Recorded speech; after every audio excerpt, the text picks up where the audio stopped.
Это Миннесота, Гранд Мурей, и называется этот водопад Дьяволиный казан или котел.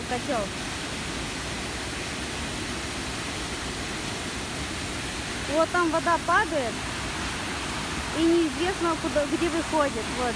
Исчезает где-то глубоко, но не видно где. Нету выхода, поэтому и назвали Дьяволиный котел. Впадает вода, но не выливается.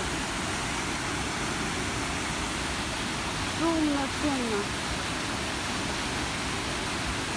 Вот такие чудеса моей Миннесоте.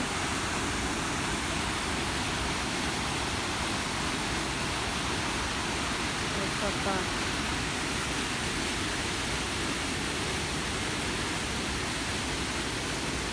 Сегодня 27 июня 2020 года.